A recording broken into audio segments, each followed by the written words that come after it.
বিশাল বরফাচ্ছাদিত রাজ্য গ্রিনল্যান্ড। আর্কটিকের এই রহস্যময় ভূখণ্ড তার অনন্য প্রাকৃতিক সৌন্দর্য এবং বৈচিত্র্যময় আবহাওয়ার জন্য সারা বিশ্বের মানুষের আগ্রহের কেন্দ্রবিন্দু। এই ভিডিওতে আমরা জানব গ্রিনল্যান্ডের বরফের বিস্তীর্ণ প্রান্তর, নর্দার্ন লাইটসের রোমাঞ্চকর দৃশ্য এবং ইনুইট জনগোষ্ঠীর সাংস্কৃতিক কথা। এখানকার আকাশে সবুজ বেগুনি আলো, ঝলমল করা রাত, বরফে মোড়ানো ফিওর্ড এবং রঙিন শহরগুলোর সৌন্দর্যে আপনি মুগ্ধ হয়ে যাবেন। চলুন বরফের এই রূপকথার দেশে এক অভূতপূর্ব ভ্রমণে পা বাড়াই। গ্রিনল্যান্ড ডেনমার্কের আওতাধীন স্বায়ত্তশাসিত অঞ্চল, তবে এটি নিজস্ব সরকার পরিচালনা করে। গ্রিনল্যান্ড মূলত এক বরফের রাজ্য এবং আর্কটিক পরিবেশের জন্য পরিচিত। এর অধিবাসীরা বেশিরভাগ ইনুইট সম্প্রদায়ভুক্ত এবং তাদের নিজস্ব ভাষা, সংস্কৃতি ও জীবনযাত্রা রয়েছে। গ্রিনল্যান্ড উত্তর আমেরিকার উত্তর পূর্বে আর্কটিক ও আটলান্টিক মহাসাগরের মাঝখানে অবস্থিত। এর পূর্বে আইসল্যান্ড এবং পশ্চিমে কানাডা অবস্থিত। গ্রিনল্যান্ডের মোট আয়তন প্রায় 21 লাখ বর্গ কিলোমিটার, যা এটিকে বিশ্বের বৃহত্তম দ্বীপে পরিণত করেছে। এর মধ্যে প্রায় 80% অঞ্চল বরফে আচ্ছাদিত।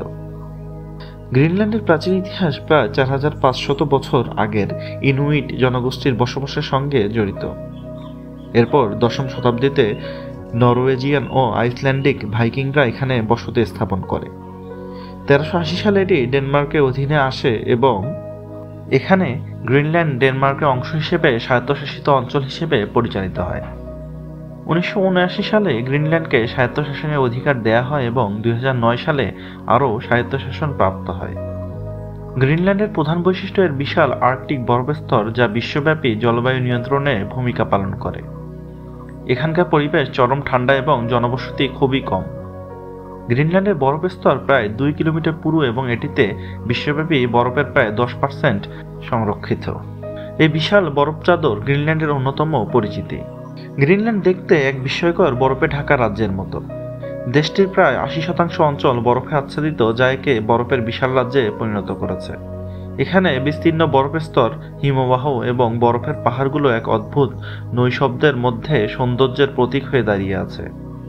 শীতকালে পুরো গ্রিনল্যান্ড বরফে মোড়া থাকে, যেখানে সাদা এবং নীলের অসাধারণ মিশ্রণ দেখা যায়। গ্রিনল্যান্ডের প্রাকৃতিক দৃশ্যগুলোর মধ্যে বড় বড় ফিওর্ড, বরফের স্তরের সাথে মিলে যাওয়া গভীর নীল সমুদ্র এবং আকাশে অরোরা বোরালিসের বা নর্দার্ন লাইটস এক মোহনীয় পরিবেশ তৈরি করে।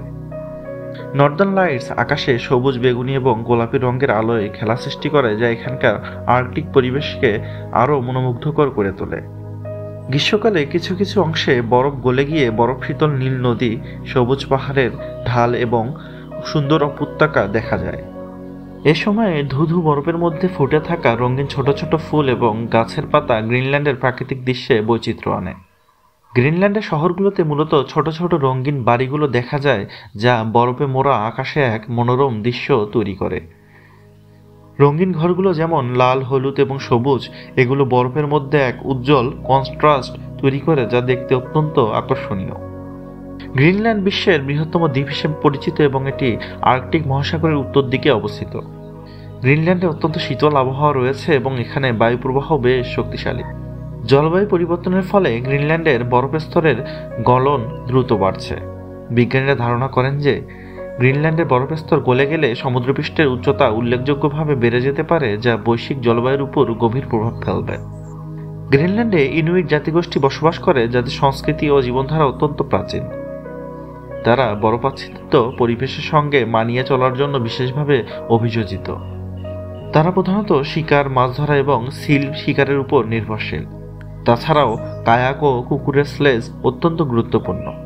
গ্রিনল্যান্ডে আঞ্চলিক নৃত্য, পোশাক এবং উৎসব ও সংস্কৃতির অংশ।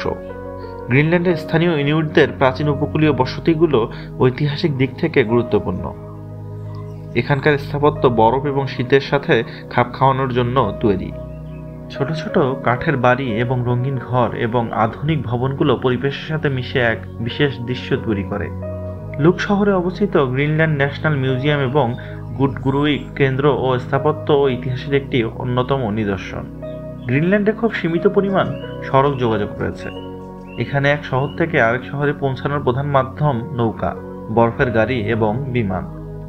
বরফাচ্ছন্ন পরিবেশের কারণে সড়ক নির্মাণ কঠিন এবং বরফের মাঝে পরিবহন ব্যবস্থা এক ধরনের চ্যালেঞ্জ সৃষ্টি করে।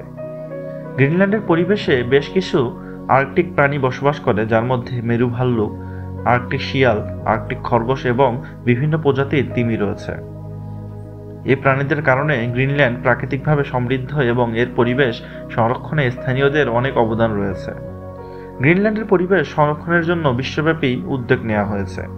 গ্রিনল্যান্ড সরকার এবং বিভিন্ন আন্তর্জাতিক সংস্থা পরিবেশ ও জীববৈচিত্র্য সংরক্ষণের জন্য বিভিন্ন পদক্ষেপ নিচ্ছে, যার ফলে বরফের রাজ্যে বাস করা প্রাণীদের নিরাপত্তা ও সংরক্ষণ সম্ভব হচ্ছে। গ্রিনল্যান্ডে খুবই শক্তিশালী অর্থনীতি রয়েছে। এখানকার অর্থনীতি মূলত মৎস্য শিল্প, খনিজ সম্পদ এবং পর্যটনের উপর নির্ভরশীল। এখানকার প্রধান রপ্তানি পণ্য হল মাছ এবং সামুদ্রিক খাদ্য। এছাড়া গ্রিনল্যান্ডের খনিজ সম্পদ যেমন তামা, সোনা, হীরক এবং প্রাকৃতিক গ্যাসের উৎস হিসেবে গ্রিনল্যান্ড সমৃদ্ধ। গ্রিনল্যান্ডে প্রতি বছর হাজার হাজার পর্যটক ঘুরতে আসেন। এখানে পর্যটকরা নর্দার্ন লাইটস দেখতে আসেন, ফিওর্ডগুলোর নৌবহরে অংশ নেন এবং বিশাল বরফস্তর পরিদর্শন করেন। শীতকালে বরফের মধ্যে কুকুরের স্লেজ চালানো এবং হিমবাহ দর্শন গ্রিনল্যান্ডের অন্যতম আকর্ষণ। জলবায়ু পরিবর্তন ও ভূতাত্ত্বিক গবেষণার ক্ষেত্রে গ্রিনল্যান্ড একটি গুরুত্বপূর্ণ অঞ্চল। বিশ্বের বিভিন্ন দেশ থেকে গবেষকরা গ্রিনল্যান্ডে বরফের গলন, জীববৈচিত্র্য এবং ভূতাত্ত্বিক পরিবর্তন নিয়ে গবেষণা করতে আসেন। গ্রিনল্যান্ড একটি বিস্ময়কর এবং চ্যালেঞ্জিং পরিবেশের দেশ, যেখানে প্রাচীন সংস্কৃতি এবং আধুনিকতার মিশ্রণ ঘটেছে। এর প্রাকৃতিক সৌন্দর্য এবং বরফাচ্ছাদিত ভূমি গ্রিনল্যান্ডকে পৃথিবীর অনন্য স্থানগুলোর মধ্যে একটি করে তুলেছে। বিশ্বের দ্রুত পরিবর্তনশীল জলবায়ু পরিস্থিতির প্রভাবেও গ্রিনল্যান্ড এখন বৈশ্বিক দৃষ্টি আকর্ষণ করছে।